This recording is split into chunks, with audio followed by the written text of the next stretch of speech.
Bismillahirrahmanirrahim. Alhamdulillahirabbil alamin. Wa bihi nasta'in ala umurid dunya waddin. Asyhadu an la ilaha illallah wahdahu la syarikalah wa asyhadu anna sayyidana Muhammadan abduhu wa rasuluh. Allahumma salli wa sallim wa barik ala sayyidina wa habibina Muhammad wa ala alihi wa ashabihi ajma'in. Qala al-musannif al-imam hujjatul Islam Abu Hamid Muhammad bin Muhammad al-Ghazali rahimahullah wa nafa'ana bi ulumih wa yaqrubu min taqarrubis salatin bi bina'il masajid wal madaris bil malil haram taqarrubul ulama'is bi ta'limil ilmi lis-sufaha'i wal ashrar wal mashghulin bil fisqi wal fujur al-qasirina himamuhum ala mumaratil ulama wa mubaratis sufaha wa istimalati wujuhin nas wa jam'i hutamid dunya wa akhdhi amwalis salatin wal yatama wal masakin fa inna haula idza ta'allamu kanu qutta tariqillah wa intahadha kullu wahidin minhum fi baldatihi naiban 'anid dajjal yatakalabu 'ala ad-dunya wa yatba'ul hawa wa yataba'adu anit taqwa wa yastajri'un nas musyahati ala ma'asillahi ta'ala summa qad yantashiru dhalika al-ilmu ila mithlihi wa amthalihi wa yattakhidhunahu aidan alatan wa wasilatan fi syarri wa ittiba'il hawa wa yatasalsalu dhalik ila akhir. Makna daripada kalam Hujjatul Islam Abu Hamid al-Ghazali rahimahullah wa nafa'ana bi ulumih. Rasulullah sallallahu alaihi wasallam bersabda, la yu'dzarul jahilu 'alal jahli wa la yahillu lil jahili ayyaskuta 'ala jahlihi wala lil alim ayyaskuta ala ilmihi. Artinya tidak dimaafkan orang bodoh, orang yang tidak tahu, tidak dimaafkan karena kebodohannya, karena ketidaktahuannya, tidak dimaafkan. Artinya andai kata nanti ditanya di akhirat, kenapa engkau lakukan ini? Dijawabnya, ulun kada tahu itu hukumnya. Dimaafkan, kada dimaafkan. Tidak dimaafkan orang yang jahil karena kejahilannya itu.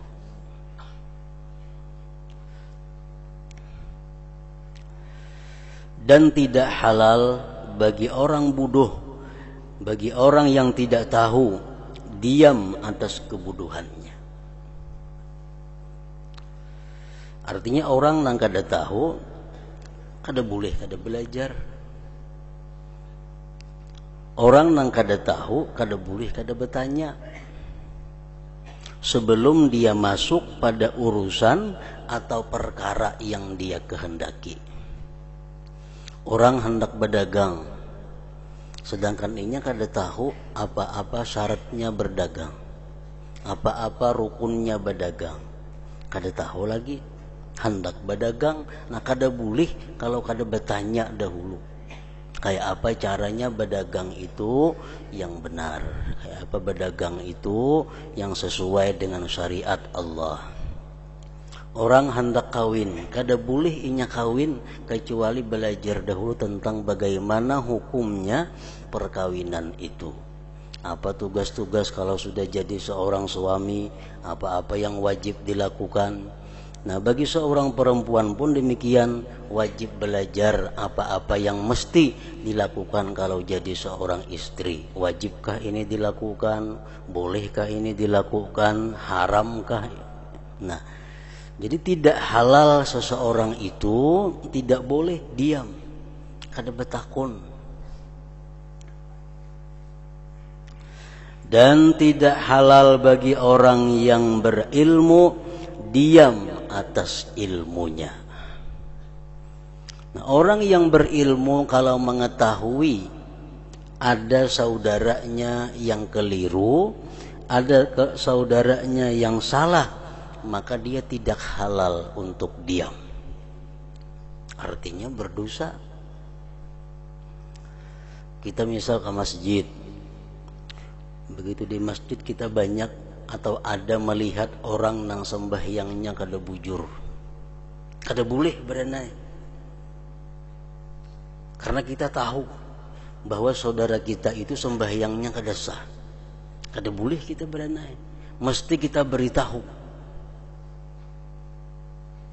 Karena kita melihat saudara kita salah sujudnya, salah rukuknya, nah kada halal kita diam. Jadi makanya kalau masuk masjid jangan boleh lihat orang sembahyang. Bila melihat orang sembahyang ada nang luput, kada halal berdiam, kada boleh berdiam. Walal alim ayyaskuta ala ilmihi.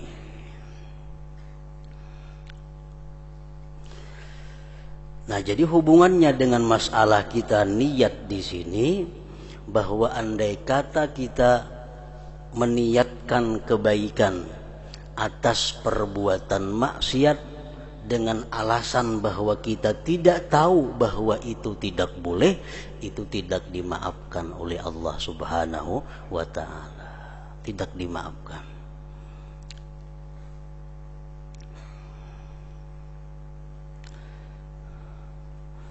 Dan mendekati, ada salah redaksinya, dan mendekati orang-orang yang mendekatkan diri kepada, nah itu dicurit, orang-orang yang mendekatkan diri kepada, dicurit itu diganti lawan takarrubnya atau pendekatannya. Orang-orang yang mendekatkan diri kepada para, ingat kepada, nanang bujur itu bacaannya, dan mendekati akan takarrubnya para penguasa dengan membangun masjid dan sekolah-sekolah dengan harta yang haram. Mendekati apa? Mendekati takarrubnya para ulama as-su. Nah, kayak itu bacaannya. Dan mendekati akan takarrubnya para penguasa dengan membangun masjid dan sekolah-sekolah dengan harta yang haram. Takarrubnya para ulama as-su, ulama yang jahat, dengan mengajarkan ilmu dengan orang-orang bodoh dan orang-orang jahat yang disibukkan dengan perbuatan fasik dan perbuatan aniaya, yang terbatas cita-citanya atas berdebat dengan para ulama, berlomba-lomba dengan orang bodoh, menarik atau mencari perhatian muka-muka manusia, mengumpulkan harta benda dunia, dan mengambil harta penguasa, anak yatim, dan orang-orang miskin. Nah, di sini ada dua masalah. Yang pertama, seorang penguasa pemerintahan jadi kita. Mereka itu membangun masjid, membangun sekolahan dengan harta yang haram. Walaupun niat mereka itu baik, tetap itu satu kesalahan.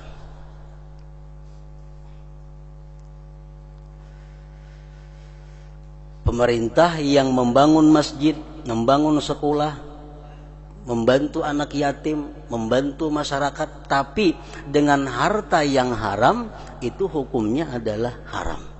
Walaupun niat mereka itu baik. Karena niat yang baik tidak memberi bekas dalam perbuatan yang maksiat. Adapun orang yang diberi, orang yang dibantu, itu kada tahu urusannya ini. Kada ada sangkut pautnya. Jadi dosanya itu kepada yang memberi.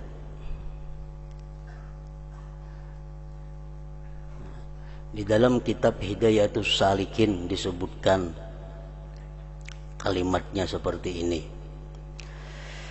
Dan kata setengah ulama bahwa pemberian raja-raja itu halal bagi orang kaya dan orang fakir apabila tidak diyakini haramnya. Pemerintah misal membantu kita, yakinlah nang dibantu itu duit haram. Yakinlah kita. Kalau yakin itu berarti kita melihat dengan jelas atau mengetahui dengan jelas. Nah, ini kada yakin kita haramnya duit yang disumbangkannya itu. Halal duitnya. Halal. Dan hanya saja dosanya itu atas orang yang memberi pula. Pemerintah yang membantu sekolahan sebagainya masyarakat dengan duit yang haram, tapi kita ke masyarakat ini kada tahu duit itu haram atau kada, kita jelas sudah kada tahu karena campur aduk. Nah, duit itu halal bagi kita, tapi bagi mereka yang menyumbangkan duit haram tadi, inya menanggung dosanya. Nah, pendapat ini dimu'tamadkan oleh Syekhuna al-Alimul Allamah Al-Amil bi'ilmihi Maulana Syekh Muhammad bin Sulaiman Al-Qurdi Al-Madani Al-Mufti bil Madinatil Munawwarah. Nah, orang yang disumbang kada jadi masalah selama mereka tidak yakin sumbangan itu dari yang haram. Nah, mereka yang menyumbang ini berdosa walaupun niatnya baik, walaupun tujuannya baik. Tapi karena yang disumbangkan itu benda atau harta yang haram, jelas sudah haram. Nah, mendekati itu artinya paraksama lawan itu. Ulama-ulama yang mengajarkan ilmu kepada orang-orang yang bertujuan untuk berdebat kepada ulama, mengumpulkan harta dunia, atau mencari muka di sisi para raja. Nah, sama hukumnya pun haram juga. Walaupun ulama itu punya niat yang baik. Sudah tahu nang belajar lawan seorang ni orangnya kada pacang memakai kada ka ilmu, pacang dijualnya pulang kena ilmu itu kalain. Nah, ini ulama nang melajari ini walaupun niat baik tetap dianggap satu dosa.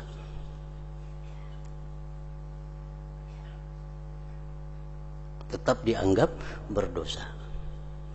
Orang hendak belajar lawan kita, sedangkan kita mengetahui orang ini hendak belajar lawan kita bukan karena hendak ilmunya, tapi dia hendak dinilai orang bahwa dia ini orang penuntut ilmu.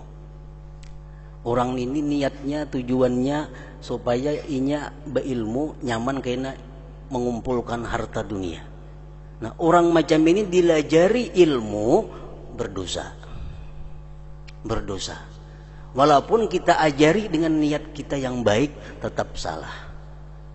Tetap salah. Sama hukumnya kurang lebih mendekati tadi kepada para penguasa yang menyumbangkan harta haram kepada masjid dan sekolahan tadi.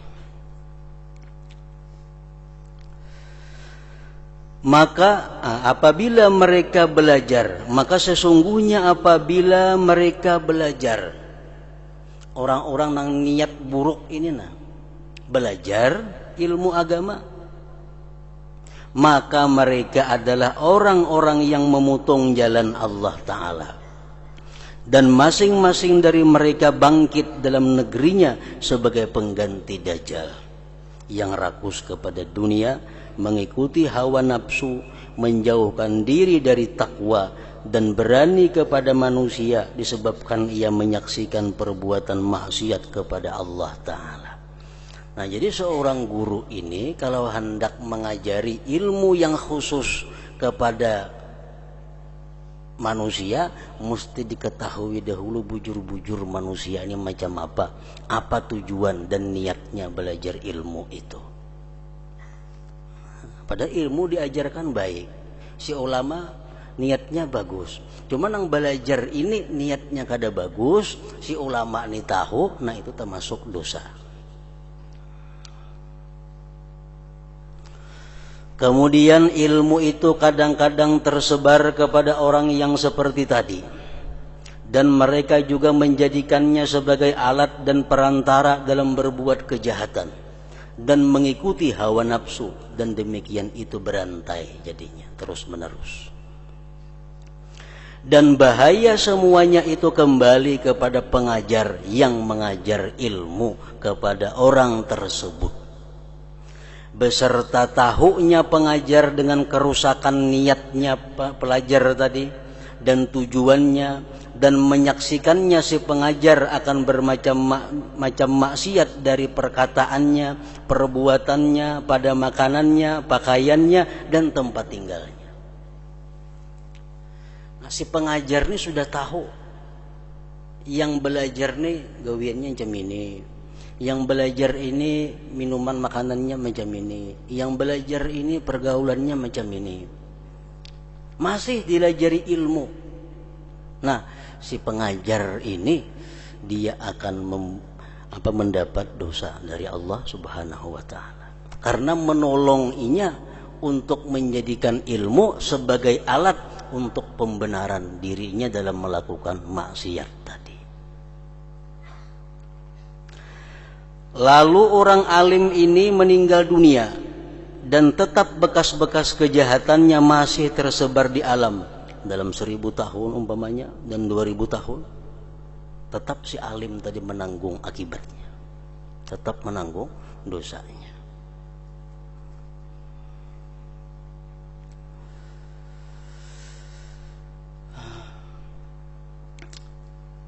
Bahagialah orang yang apabila mati, maka mati bersamanya dosa-dosanya. Beruntung orang yang bila mana mati, mati juga dosanya. Artinya apa? Sangat celaka orang yang begitu mati, dosanya masih hidup. Ini yang paling celaka. Orangnya sudah mati, tapi dosanya masih hidup, mengalir ke dalam kubur dosanya. Sebabnya apa? Dia mengajarkan ilmu kepada orang yang dia ketahui orang itu membawa ilmu kepada jalan yang salah.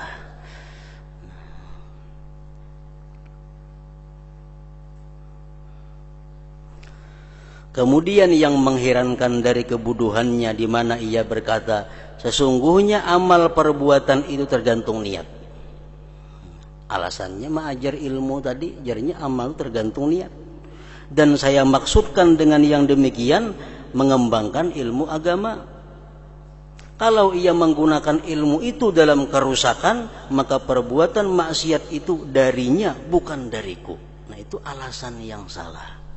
Sebab ini sudah tahu kelakuannya, yang menuntut ilmu ini sudah tahu kelakuannya jam ini, tetap aja dilajari.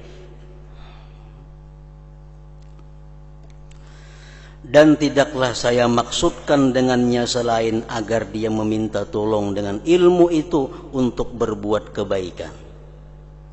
Hanya saja cinta kepemimpinan diikuti oleh orang dan membangga-banggakan dengan ketinggian ilmu adalah membaguskan demikian dalam hatinya. Dan syaitan dengan perantara cinta kepemimpinan itu ia menipunya.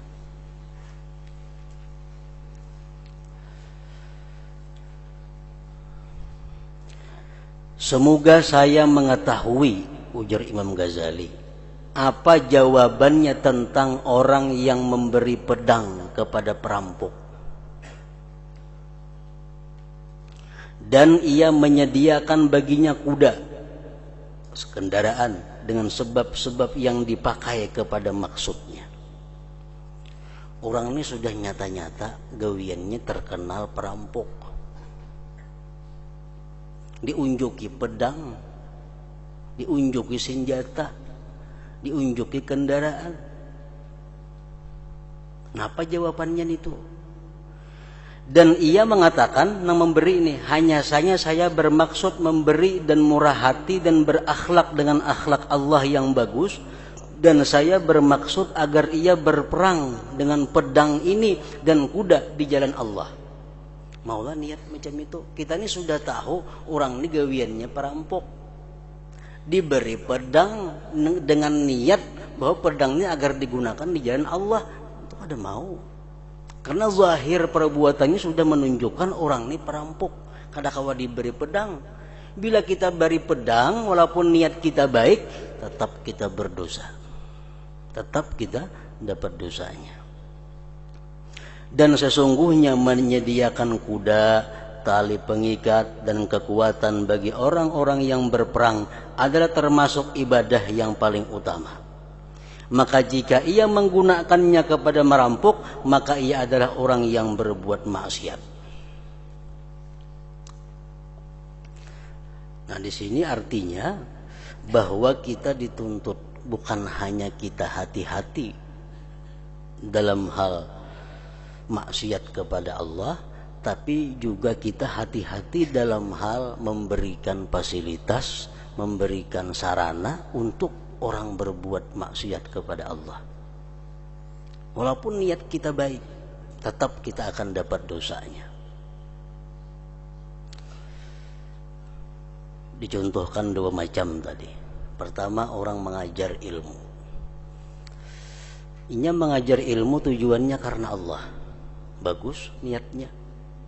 Tapi inya tahu bahwa nang belajar ini orangnya kada karena Allah. Nang belajarnya hanya mencari alat ilmu itu digunakannya untuk kepentingan dunia. Nah, walaupun si pengajar ini karena Allah, niatnya tetap inya berdosa. Karena memberikan ilmu kepada orang nang salah.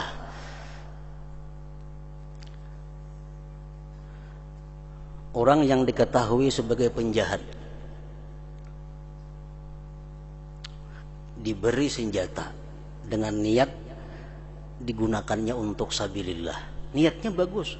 Cuma kita sudah tahu orang tuh gawiannya penjahat. Nah, kadang-kala kita beralasan bahwa kalau digunakannya maksiat tuh urusannya, kadang-kala alasan seperti itu. Karena kita sudah tahu orang ini sebagai orang penjahat. Nah, niat nang baik tadi karena memberi bekas. Nah, di sini kita artinya dituntut untuk berhati-hati bukan hanya masalah ini, tapi masalah anak, masalah istri, masalah keluarga. Sama halnya. Kita tahu umpamanya anak kita ini ketujuh agak. Anaknya ketujuh penampilan. Ditukarakan inya baju nang larang. Ditukarakan kendaraan nang larang. Niat napa? Karena sayang dua anak. Niatnya bagus sayang dua anak, tapi menyalurkan anak untuk kesombongannya. Berdosa kuitannya ini. Ini sudah tahu bini kita ini ketujuh bagak orangnya. Bini kita ketujuh bagak. Niat kita bagus memberi bini karena sayang. Bagus niatnya. Cuma sudah tahu bininya ketujuh bagak ditukarakan pakaian yang baik-baik. Nang lakinya dapat dosanya karena menyalurkan maksiat bininya itu. Nah, jadi hati-hati bebari ini tuh walaupun on bini on anak.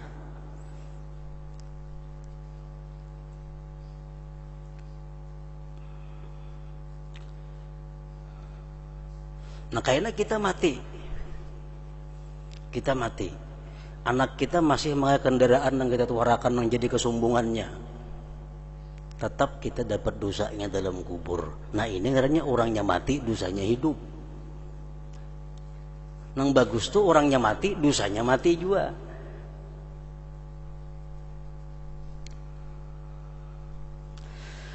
Dan para ahli fikih telah sepakat bahwa demikian itu adalah haram.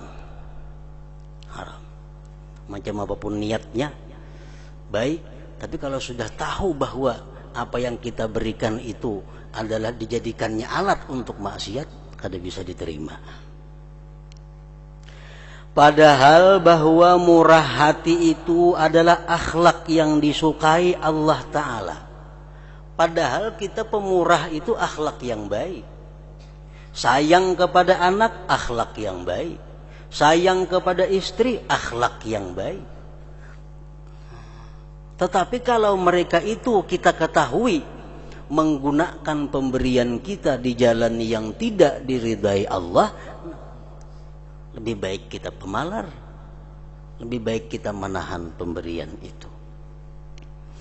Sehingga Rasulullah sallallahu alaihi wasallam bersabda, "Inna lillahi ta'ala 300 khuluqin, man taqarraba ilaihi biwahidin minha dakhala al-jannah wa ahabbuha ilaihi as-sakha." Artinya sesungguhnya Allah Ta'ala mempunyai 300 akhlak. Barang siapa mendekatkan diri kepadanya dengan salah satu daripadanya, niscaya ia masuk surga. Dan yang paling disukai olehnya adalah murah hati, pemurah.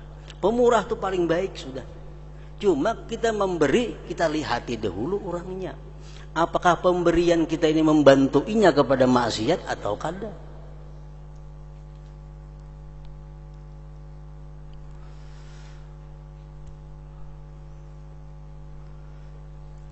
Maka mudah-mudahan saya mengetahui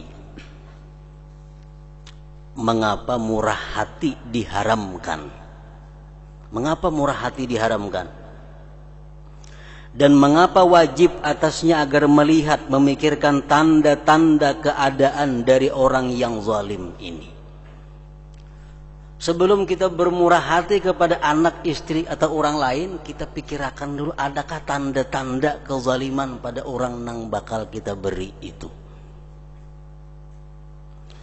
Apabila tampak baginya dari kebiasaan orang itu bahwa ia meminta tolong, artinya menjadikan dengan pedang untuk berbuat kejahatan, maka semestinya ia berusaha menarik pedangnya. Tidak bahwa ia membantunya dengan yang lain. Kalau sudah kita ketahui bahwa ini orang menggunakan pemberian kita di jalan yang maksiat, kita tarik itu. Dan ilmu adalah senjata yang dipakai untuk memerangi syaitan dan musuh-musuh Allah. Dan kadang-kadang musuh-musuh Allah tolong menolong dengan ilmu, yaitu hawa nafsu. Ilmu ini bisa dipakai untuk memusuhi syaitan, tapi ilmu bisa juga dipakai untuk mengawani syaitan. Bila ilmu kita gunakan untuk mendekatkan diri kepada Allah, itu ilmu yang memerangi syaitan ngarannya. Tapi bila ilmu kita gunakan untuk mencari kepentingan-kepentingan dunia, nah itu ilmu yang kawannya syaitan. Jadi sebelum kita mengajarkan satu ilmu kepada seseorang, maka kita memeriksa dahulu orang itu macam apa keadaannya. Khawatir kalau pelajaran yang kita berikan itu digunakannya untuk alat jalan maksiat kepada Allah. Barang siapa terus-menerus mengutamakan dunianya atas agamanya dan mengutamakan hawa nafsunya atas akhiratnya, dan ia lemah dari yang demikian karena sedikit keutamaannya, maka bagaimana membantunya dengan satu macam ilmu yang membangkitkan, yang memungkinkan ia untuk sampai kepada nafsu syahwatnya. Bahkan ulama ussalaf rahimahullah senantiasa menyelidiki hal ehwal orang yang pulang pergi kepada mereka. Jadi ulama salaf dahulu mengontrol, mengawasi murid yang pulang pergi, keluar masuk di rumahnya itu. Maka jikalau mereka melihat daripadanya ketaksiran dalam salah satu ibadah sunnah, maka mereka mengingkari kepadanya dan meninggalkan menghormatinya. murid yang disayanginya, murid yang dicintainya. Begitu dia melihat murid ini sudah melincing dari jalan Allah, mereka pun tidak akan sayang dan cinta lagi kepada murid itu. Nah, itu ulama-ulama yang dahulu. Dan apabila mereka melihat daripadanya perbuatan aniaya dan menghalalkan yang haram, maka mereka meninggalkannya dan meniadakan dari majelis mereka dan meninggalkan berbicara dengannya. Ditagur aja ada lagi. Lebih-lebih mengajarnya. Karena tahunya mereka bahwa barang siapa mempelajari suatu masalah dan tidak mengamalkannya dan melampauinya kepada yang lain, maka ia tidak mencari melainkan alat kejahatan. Orang yang diketahuinya kada mengamalkan ilmu, berarti orang itu menjadikan ilmu sebagai alat untuk kejahatan. Dan semua orang salaf, orang dahulu, sungguh telah berlindung kepada Allah Ta'ala daripada orang yang zalim, yang alim dengan sunnah. Dan mereka tidak berlindung dari orang yang zalim, yang jahil. Orang yang alim, yang menggunakan ilmunya untuk kepentingan-kepentingan dunia, itu yang mereka sangat berlindung kepada Allah. Diceritakan dari sebagian murid Ahmad bin Hanbal rahimahullah bahwa ia pulang pergi kepadanya beberapa tahun. Ada seorang murid ini mengaji lawan Imam Ahmad bin Hanbal beberapa tahun, bulang-bulik ke rumah sidin, bulang-bulik ke rumah sidin. Kemudian bertepatan bahwa Ahmad berpaling daripadanya dan meninggalkannya, dan ia menjadi tidak berbicara kepadanya. Imbah itu Ahmad bin Hanbal nih kada menagur lagi lawan murid tadi, kada menagur lagi, kada menyapa lagi, kada mau lagi melajari. Maka murid tersebut senantiasa bertanya kepadanya tentang perubahan sikapnya kepadanya. Kenapa pian guru dulu pian menagur ulun, dulu pian mencari ulun, dulu pian menghabari ulun, sekarang pian apa kada hiri-hiran lagi lawan ulun? Dan Ahmad tidak menyebutkannya, sehingga ia berkata, ujar Ahmad, telah sampai kepadaku bahwa kamu telah mempelistar dinding rumahmu dari sisi jalan, dan kamu telah mengambil tanah sekedar ikan. Ikan ini ada mengambil tanah jalan raya sedikit untuk mencukupi memelistar rumah hikam. Jadi aku kada hendak melajari murid yang macam itu. Maka hikam tahu itu kada boleh, yaitu satu jari dari jalan kaum muslimin. Maka kamu tidak patut untuk memindahkan ilmuku kepada kamu.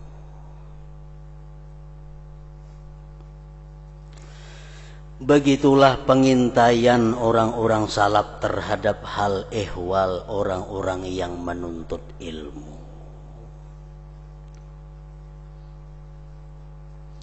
Ini dan contoh-contoh seperti ini adalah termasuk di antara sesuatu yang samar atas orang-orang yang dungu dan pengikut-pengikut syaitan. Walaupun mereka adalah orang-orang yang mempunyai baju jubah dan lengan-lengan baju yang luas, dan mempunyai lisan yang panjang, dan mempunyai kelebihan yang banyak. Nah, dimaksudkan dengan ini adalah ilmu-ilmu yang khusus. Bukan ilmu secara umum, bukan. Ilmu mengenai yang wajib, ilmu mengenai yang haram, nah itu siapa aja boleh dilajari. Tapi kalau ilmu-ilmu yang khusus, ilmu-ilmu yang bisa dijadikan jalan untuk akhirat, bisa untuk mencari dunia, nah itu yang mesti kita memberikan, bukan kepada sembarang orang. Itihi dahulu orangnya macam apa, cucukkah belajar ini atau kada.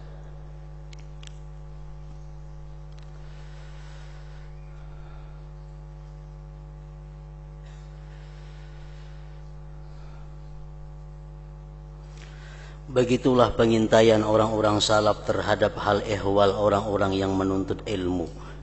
Dan contoh-contoh seperti ini adalah termasuk di antara sesuatu yang samar atas orang-orang yang dungu dan pengikut-pengikut syaitan, walaupun mereka adalah orang-orang yang mempunyai baju jubah dan lengan-lengan baju yang luas, dan mempunyai lisan yang panjang, dan mempunyai kelebihan yang banyak.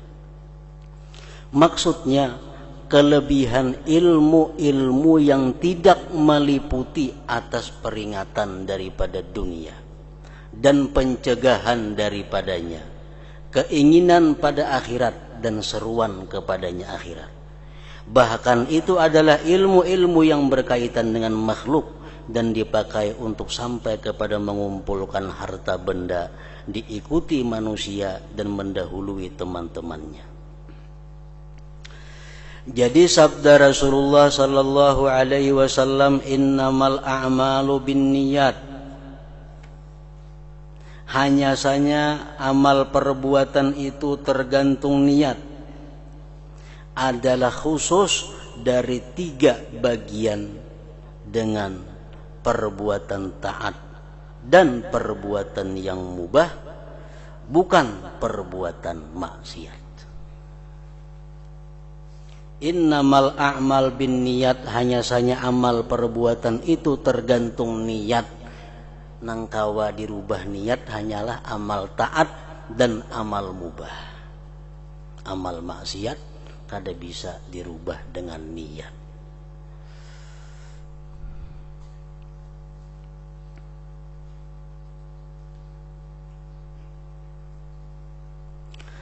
Karena perbuatan taat bisa berubah menjadi maksiat dengan niat. Perbuatan itu nyata-nyata taat, seperti sedekah itu taat. Tapi karena niatnya untuk mencari simpati, jadi maksiat. Memberi, menyumbang, perbuatan taat.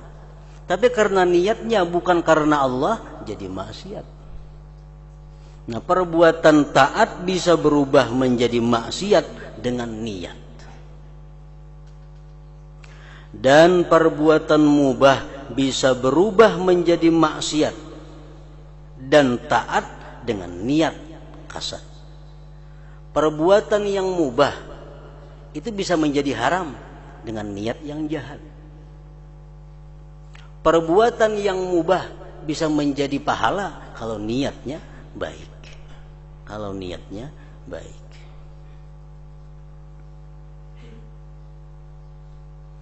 Adapun perbuatan maksiat maka tidak dapat berubah menjadi perbuatan taat dengan niat sama sekali.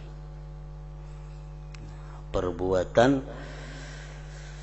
maksiat maka tidak dapat berubah menjadi perbuatan taat dengan niat sama sekali. Memang niat mempunyai pemasukan kepadanya.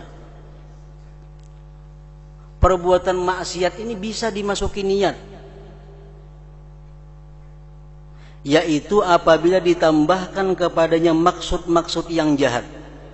Nah, kalau perbuatan maksiat ditambah lagi niat-niat jahat yang banyak, maka semakin berlipat ganda dosanya.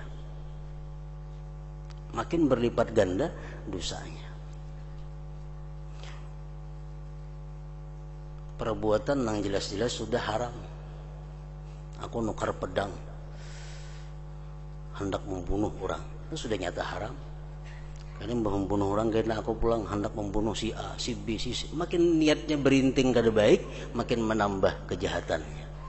Jadi perbuatan maksiat itu bisa masuk oleh niat yang jahat dan menjadi berlipat ganda dosanya.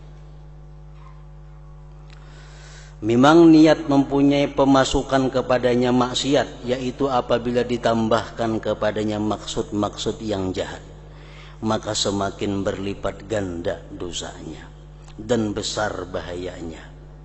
Seperti yang telah kami sebutkan yang demikian itu pada kitab Taubah.